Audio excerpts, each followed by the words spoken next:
সোনার পাখিরা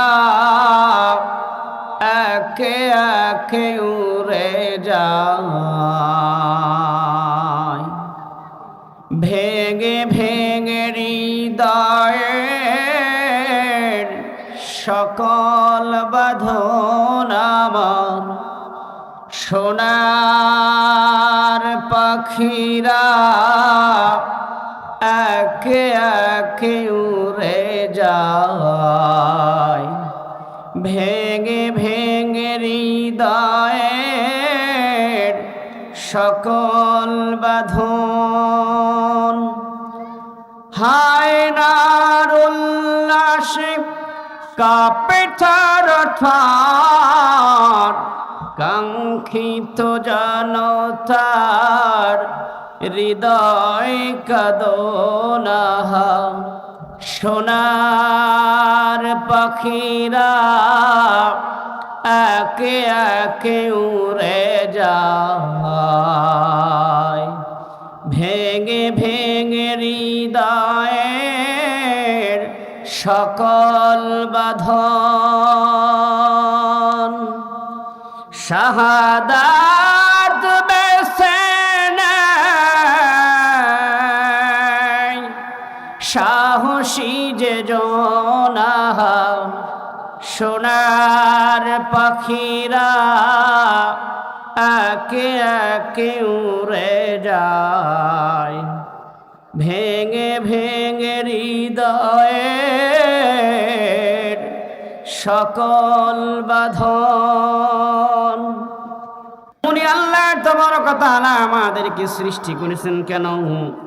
তার কুরআনুল কারীম বলেন, ওয়ামা খালাকতুল জিন্না ওয়াল ইনসা ইল্লা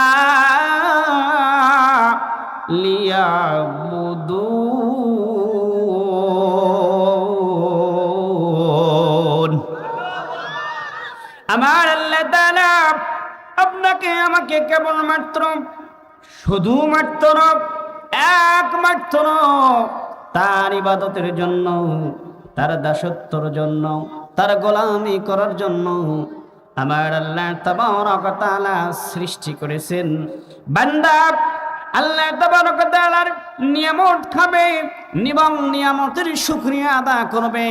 রব্বে কারীম বলেন, লাইন শাকারতুম লাযীদান্নাকুম ওয়া লাইন কাফারতুম ইন্না আযাবি লাশাদীদ। আল্লাহ তাবারক ওয়া তাআলা বলে, বান্দা যেই ব্যক্তি আমার নিয়ামত পাওয়ার পর নিয়ামতের শুকরিয়া আদা করে, আমি আল্লাহ তাবারক ওয়া তাআলা নিয়ামতের মালিক, নিয়ামতের ভান্ডার থেকে আমি ওই বান্দার জন্য অজস্র নিয়ামত তার জন্য আরো বরাদ্দ করি। বলেন না সুবহানাল্লাহ। ওয়ালাইন কাফারতুম, আর যে ব্যক্তি নিয়ামতের শুকরিয়া আদা করে না, আমি আল্লাহ ওই ব্যক্তির কাছ থেকে নিয়ামতটা আমি আল্লাহ তাবারক ওয়া তাআলা কেড়ে নেই, ছিনিয়ে নেই। বলেন নাউজুবিল্লাহ। এ বান্দা, আমি আল্লাহ নিয়ামত কেড়ে নেই, ক্ষান্ত হই না। ইন্না আযাবি লাশাদীদ, আমি আল্লাহ তাবারক ওয়া তাআলা ওই ব্যক্তিকে কঠিন আযাবে গ্রেফতার করি। বলেন না নাউজুবিল্লাহ। প্রথম কথা হলো, আল্লাহ তাবারক ওয়া তাআলা আমাদেরকে ইবাদতের জন্য, গোলামি করার জন্য, দাসত্ব করার জন্য সৃষ্টি করেছেন।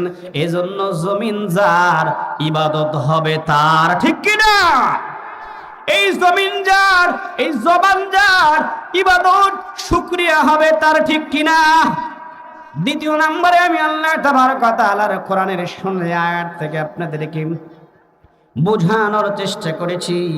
আল্লাহ তাবারক ওয়া তাআলা যেই নিয়ামত দিবেন এই নিয়ামতের শুকরিয়া যদি আদা করা হয় আল্লাহ তাবারক ওয়া তাআলা এটাকে ক্রমান্বয়ে বৃদ্ধি করে দেন, আর যদি না করা হয় এইটাকে কমায় নেয়, এইটাকে আল্লাহ তাবারক ওয়া তাআলা ছিনিয়ে নেয়। ইন্না আযাবি লাশাদীদ, এবং আল্লাহ তাবারক ওয়া তাআলা ওই ব্যক্তির উপর রাগান্বিত হয়ে ক্ষিপ্ত হয়ে কঠিন আযাবে তাকে গ্রেফতার করে।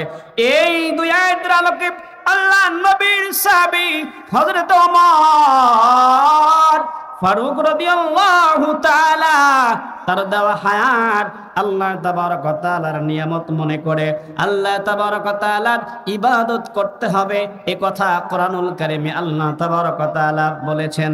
এই বার্তার দিকে চিন্তা করে আল্লাহর নবীর সাহাবী খলিফাতুল মুসলিমিন ওমর ফারুক রাদিয়াল্লাহু তাআলা